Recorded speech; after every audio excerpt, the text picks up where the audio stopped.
Good morning everybody and welcome to my channel. My name is Jakub Vaniš and today we're gonna be taking a look at what's newest about Tesla and Europe. So buckle up. Right now what we're looking at is FSD supervised version being tested in Europe, pending regulatory approval. This comes directly from Tesla's account. As you can see, the person behind the wheel is not touching it at all, just keeps the hands down and records everything, and it seems quite seamless. There is quite a busy traffic in Amsterdam. As you can see, this is definitely sped up by, I don't know, 3-4 times or something like that.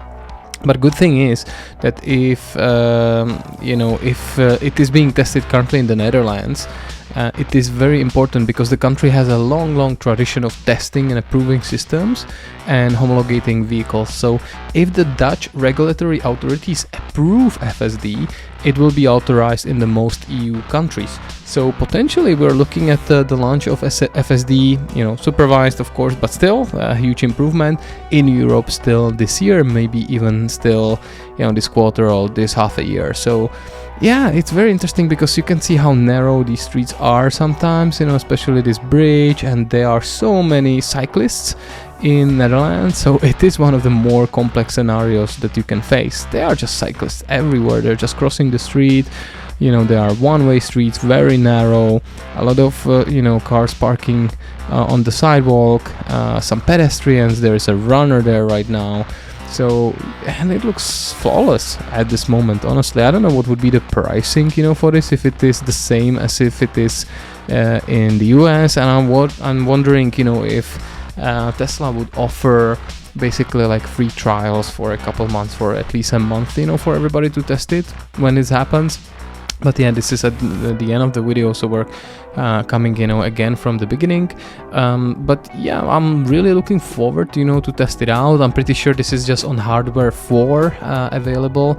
I remember Elon Musk mentioned in the beginning of this year that hardware 3 is not really capable of doing this, and they would need to retrofit every hardware 3 owner of FSD, to make it happen on their own, costs. Let's see, if Tesla would actually pay for this and if they are true to their word.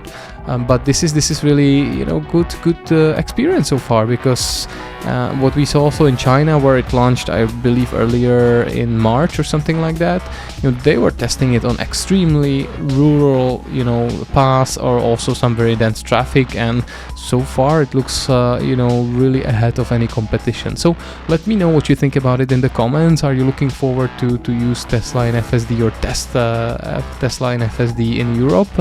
Are you still a fan of Tesla, after all the political situations that are happening in the US? I find it personally very difficult, to root for somebody like Elon Musk, to be honest, but I still like his companies quite a lot, to be honest. So yeah, let me know what you think about it in the comments. Otherwise, this has been Jakub Vaniš, and if you want to help me out, please hit that like or subscribe button. That always helps with the YouTube algorithm. Yeah, I wish you an amazing day, everybody. Take care and bye bye.